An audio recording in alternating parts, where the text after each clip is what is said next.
ಕೆಲ ದಿನಗಳ ಹಿಂದಷ್ಟೇ ಕೇರಳದ ಸಿಎಂ ಪಿಣರಾಯಿ ವಿಜಯನ್ ಅವರು ಕೋಗಿಲಿಗೆ ಮೂಗು ತೋರಿಸಿ ಅಥವಾ ಕೋಗಿಲು ವಿಚಾರಕ್ಕೆ ಮೂಗು ತೋರಿಸಿ ಕೆಲವೊಂದಿಷ್ಟು ಟ್ವೀಟ್ಗಳನ್ನು ಮಾಡಿದರು.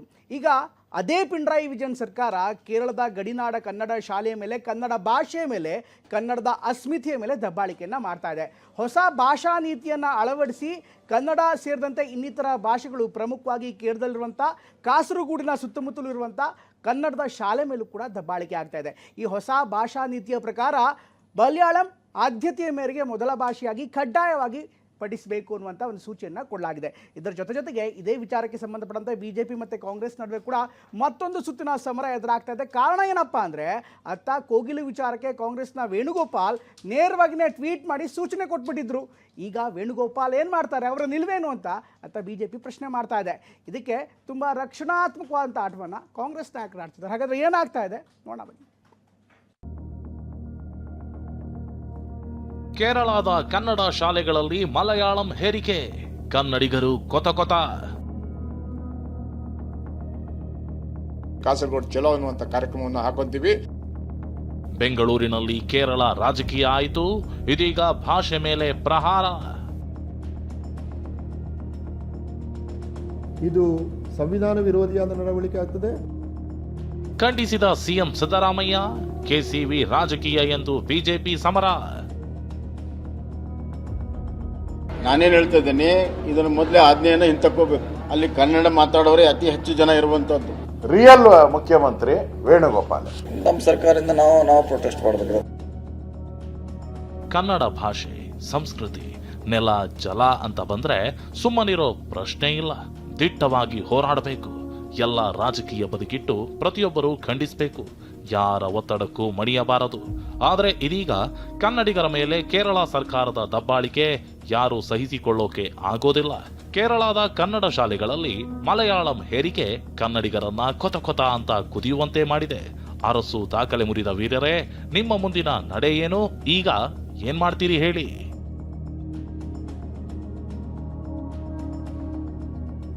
ನಮ್ಮ ಸರ್ಕಾರಕ್ಕೆ ಕೇರಳ ಮೇಲೆ ಅದೇನ್ ಪ್ರೀತಿನೋ ಗೊತ್ತಿಲ್ಲ. ವಯನಾಡಲ್ಲಿ ಪ್ರವಾಹಕ್ಕೆ ಮನೆ ಕೊಚ್ಚಿ ಹೋದ್ರೆ ಪರಿಹಾರ ಕೊಡ್ತಾರೆ. ಕೇರಳದಲ್ಲಿ ಆನೆ ತುಳಿದು ಸತ್ತು ಹೋದ ವ್ಯಕ್ತಿಗೂ ಪರಿಹಾರ ಸಿಗುತ್ತೆ. ವೇಣುಗೋಪಾಲ್ ಸೂಚನೆಯಂತೆ ಕೋಗಿಲಿನಲ್ಲಿ ಮನೆ ಕೊಡೋಕೆ ಸಿದ್ಧತೆ ಆಗುತ್ತೆ. ಇದೆಲ್ಲ ಬೆಳವಣಿಗೆ ನೋಡ್ತಿದ್ರೆ ರಾಜ್ಯದಲ್ಲಿ ಕೇರಳ ದರ್ಬಾರ್ ನಡೀತಿದ್ಯಾ ಅನ್ನೋ ಪ್ರಶ್ನೆಯಂತೂ ಎದ್ದಿದೆ.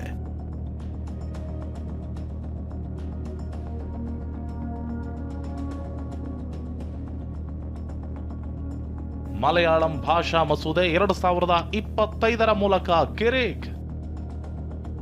ಚುನಾವಣೆಗೋಸ್ಕರ ಯಾರು ಏನ್ ಬೇಕಾದ್ರೂ ಮಾಡಿದ್ರು ಸಹಿಸಿಕೊಳ್ಳೋ ಪರಿಸ್ಥಿತಿಯಲ್ಲಿ ಕರ್ನಾಟಕ ಇಲ್ಲ. ಇತ್ತೀಚೆಗೆ ಕೋಗಿಲು ಲೇಔಟ್ನ ಅಕ್ರಮ ತೆರವು ವಿಚಾರದಲ್ಲಿ ಮೂಗು ತೂರಿಸಿದ್ದ ಕೇರಳ ಸರ್ಕಾರ ಇದೀಗ ಕನ್ನಡಿಗರನ್ನ ಮತ್ತೆ ಕೆಣಕಿದೆ. ಕೇರಳದಲ್ಲಿ ಮಲಯಾಳಂ ಕಡ್ಡಾಯ ಮಸೂದೆ ಜಾರಿಗೆ ಮುಂದಾಗಿದೆ. ಇದು ಗಡಿ ಭಾಗದ ಕಾಸರಗೋಡು ಮತ್ತು ಮಂಜೇಶ್ವರ ಭಾಗದ ಕನ್ನಡ ಮಕ್ಕಳ ಮೇಲೆ ಪರಿಣಾಮ ಬೀರಲಿದೆ. ಹೀಗಾಗಿ ಕೇರಳ ಸರ್ಕಾರದ ನಡೆಗೆ ಎಲ್ಲೆಡೆ ಆಕ್ರೋಶ ವ್ಯಕ್ತವಾಗಿದೆ. ವಿಶೇಷವಾದಂಥ ಹೋರಾಟವನ್ನು ನಾವು ಹಮ್ಮಿಕೊಂತೀವಿ. ಕಾಸರಗೋಡು ಚಲೋ ಅನ್ನುವಂಥ ಕಾರ್ಯಕ್ರಮವನ್ನು ಹಾಕೊಂತೀವಿ. ಅದಕ್ಕೂ ಮುಂಚೆ ಸರ್ಕಾರ ಕಾಸರಗೋಡು ನಮ್ಗೆ ಸೇರ್ಬೇಕಂತೇಳಿ ಕೇಂದ್ರ ಸರ್ಕಾರದ ಜೊತೆ ಮನವಿ ಕೊಡುವಂಥದ್ದು, ಸುಪ್ರೀಂ ಕೋರ್ಟ್ಗೆ ಹೋಗುವಂಥ ಕೆಲಸಗಳನ್ನು ಮಾಡಬೇಕು. ಕಾಸರಗೋಡು ಕನ್ನಡಿಗರ ಜೊತೆ ನಿಲ್ಬೇಕನ್ನುವಂಥ ಒತ್ತಾಯವನ್ನು ಮಾಡ್ತಾ ಇದ್ದೀವಿ. ಕೇರಳ ಸರ್ಕಾರದಿಂದ ನಿರೀಕ್ಷೆ ಮಾಡಿರಲಿಲ್ಲ ಎಂದ ಸಿಎಂ. ಕನ್ನಡಿಗರ ಆಕ್ರೋಶ ಹೆಚ್ಚಾಗ್ತಿದ್ದಂತೆಯೇ ಸಹಜವಾಗಿಯೇ ಸಿಎಂ ಸಿದ್ದರಾಮಯ್ಯ ಖಂಡಿಸಿದ್ದಾರೆ. ಮಾತೃಭಾಷೆಯಲ್ಲಿ ಕಲಿಯುವ ಸ್ವಾತಂತ್ರ್ಯ ಪ್ರತಿಯೊಬ್ಬರಿಗೂ ಇದೆ. ಭಾಷಾ ಮಸೂದೆ ತಕ್ಷಣ ಹಿಂಪಡೆಯಬೇಕು ಅಂತ ಟ್ವೀಟ್ ಮೂಲಕ ಒತ್ತಾಯಿಸಿದ್ದಾರೆ.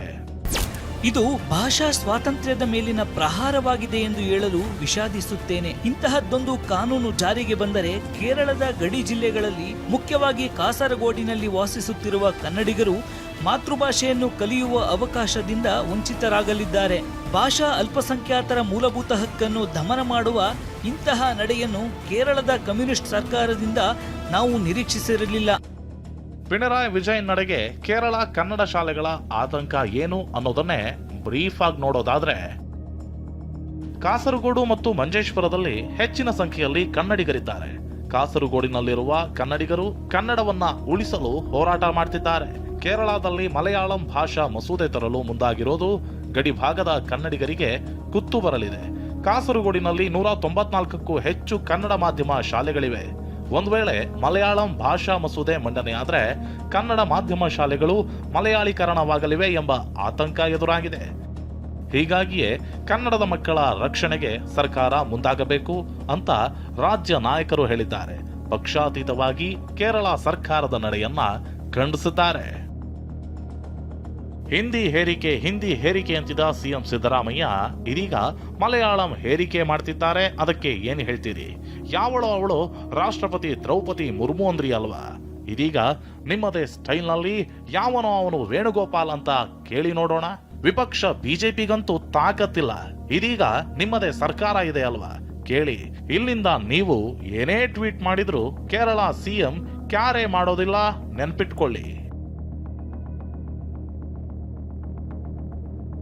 ಕೇರಳ ಸರ್ಕಾರದ ನಡೆಯನ್ನ ಕನ್ನಡ ಅಭಿವೃದ್ಧಿ ಪ್ರಾಧಿಕಾರದ ಅಧ್ಯಕ್ಷ ಡಾಕ್ಟರ್ ಪುರುಷೋತ್ತಮ್ ಬಿಳಿಮಲೆ ವಿರೋಧಿಸಿದ್ದಾರೆ.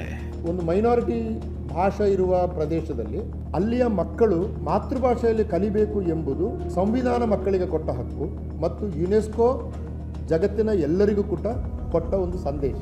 ಮಕ್ಕಳು ಮಾತೃಭಾಷೆಯಲ್ಲಿ 10ನೇ ಕ್ಲಾಸಿನವರೆಗೆ ಕಲಿಯದಿದ್ದರೆ ಅದು ಜನಾಂಗ ಹತ್ಯೆಗೆ ಸಮಾನವಾದ್ದು ಎಂಬ ಮಾತನ್ನು ಬೇರೆ ಬೇರೆ ಸಂದರ್ಭದಲ್ಲಿ ಹೇಳಲಾಗಿದೆ.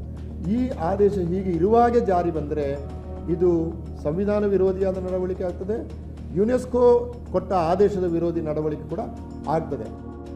ಕರ್ನಾಟಕದ ರಿಯಲ್ ಸಿಎಂ ಕೆಸಿ ವೇಣುಗೋಪಾಲ್ ಆಗಿದ್ದಾರೆ ಅಂತ ಬಿಜೆಪಿ ಕಿಡಿಕಾರಿದೆ. ನಾನೇನು ಹೇಳ್ತಾ ಇದ್ದೀನಿ, ಇದನ್ನು ಮೊದಲೇ ಆಜ್ಞೆಯನ್ನು ಹಿಂತಕ್ಕೋಬೇಕು. ಕಾಸರಗೋಡು ಈಗಾಗಲೇ ವಿವಾದ ಇದೆ ನಮ್ಮ ಕರ್ನಾಟಕದಂತ. ಸೀರಿಯಸ್ ಆಗಿ ನಾವು ಫೈಟ್ ಮಾಡ್ತಾ ಇದ್ದೇವೆ. ಅಲ್ಲಿ ಕನ್ನಡ ಮಾತಾಡೋರೇ ಅತಿ ಹೆಚ್ಚು ಜನ ಇರುವಂಥದ್ದು, ಅದಕ್ಕೆ ಕನ್ನಡ ಶಾಲೆಗಳು ಇರುವಂಥದ್ದು. ಅಲ್ಲಿ ಮಲಯಾಳಂ ನೀವು ಕಂಪಲ್ಸರಿ ಮಾಡಿದರೆ ಕನ್ನಡದ ಮಕ್ಕಳು ಏನು ಮಾಡಬೇಕು? ಕನ್ನಡ ಮಕ್ಕಳ ರಕ್ಷಣೆ ಕೇರಳದಲ್ಲಿ ಮಾಡುವಂಥ ಕೆಲಸವನ್ನು ಈ ರಾಜ್ಯದ ಮುಖ್ಯಮಂತ್ರಿಗಳು ಮಾಡಬೇಕು. ಬರೀ ಕಣ್ಣೆ ಮಾಡಿದ್ರೆ ಸಾಲದು. ಇದು ಕನ್ನಡ ಮಕ್ಕಳನ್ನ ರಕ್ಷಣೆ ಮಾಡುವಂಥದ್ದು ನಿಮ್ಮ ಕೈಲಿ ಆಗಲ್ಲ ಅಂದರೆ ಏನು ಅರ್ಥ? ಅದರಲ್ಲೂ ವೇಣುಗೋಪಾಲ್ ಅವರು ಅತಿ ಹೆಚ್ಚು ಒತ್ತಡದಿಂದ ಇವತ್ತು ಕರ್ನಾಟಕದ ಸರ್ಕಾರ ಒಂದು ರೀತಿ ಮುಖ್ಯಮಂತ್ರಿ ಇಲ್ಲಿ ಯಾರು ಅನ್ನೋದು ಇನ್ನೂ ನಮಗೂ ಅರ್ಥ ಆಗಿಲ್ಲ. ಉಪಮುಖ್ಯಮಂತ್ರಿನ ಆದರೆ ರಿಯಲ್ ಮುಖ್ಯಮಂತ್ರಿ ವೇಣುಗೋಪಾಲ್. ಕರ್ನಾಟಕದಲ್ಲಿ ರಿಯಲ್ ಮುಖ್ಯಮಂತ್ರಿ ವೇಣುಗೋಪಾಲ್. ಕಾಂಗ್ರೆಸ್ ಸಚಿವರು ಮಾತ್ರ ನಾವು ಪ್ರತಿಭಟಿಸ್ತೀವಿ ಅಂತಿದ್ದಾರೆ. ನಮ್ಮ ಸರ್ಕಾರದಿಂದ ನಾವು ಪ್ರೊಟೆಸ್ಟ್ ಮಾಡಬೇಕಾದ್ರೆ ನಾವು ಅದಕ್ಕೆ ಹೇಳಬೇಕು, ಅದಾಗೆ ಉಳಿಸ್ಬೇಕು. ಯಾಕಂದರೆ ಹೆಚ್ಚು ಕನ್ನಡಿಗರು ಅಂತ ಏರಿಯಾ ಆದರು ಆ ಡಿಸ್ಟಿಕ್ಕು. ಸುಮಾರು 70-80% ಎಲ್ಲ ಜನ ಕನ್ನಡ ಮಾತಾಡ್ತಾರೆ, 100% ಮಾತಾಡ್ತಾರೆ. ಬೇರೆ ಜನಾಂಗದವರಿದ್ರು ಕೂಡ ಕನ್ನಡ ಮಾತಾಡ್ತಾರೆ. ಇನ್ನು ನಮ್ಮ ಸರ್ಕಾರದಿಂದ ಅದಕ್ಕೆ ಮನವಿ ಮಾಡ್ಕೋಬೇಕು, ನಮಗೆ ಕನ್ನಡ ಫಸ್ಟ್ ಪ್ರಯಾರಿಟಿ ಕೊಡಿ ಅಂತ. No, still I am not aware fully of the issue. I just look and discuss to you. Mister Venugopal ಅವರೇ, ಕೋಗಿಲು ವಿಚಾರದಂತೆ ಭಾಷಾ ವಿಚಾರದಲ್ಲೂ ಮೂಗು ತೂರಿಸೋದು ಸರಿಯಲ್ಲ. ಚುನಾವಣೆಗೋಸ್ಕರ ಮುಸ್ಲಿಂ ಮತ ಬೇಕಿತ್ತು ಅಂತ ಟ್ವೀಟ್ ಮಾಡಿದ್ರಿ. ಆದ್ರೆ ಕನ್ನಡಿಗರ ರಕ್ಷಣೆ ಬಂದಾಗ ನಿಮ್ಮ ಮಲಯಾಳಿ ಬೇರು ಖಂಡಿತ ಕನ್ನಡದ ಹಿತರಕ್ಷಣೆ ಮಾಡೋದು ಅನುಮಾನವೇ? ಮನಸ್ಸಿಲಾಯೋ? Bureau report, TV9.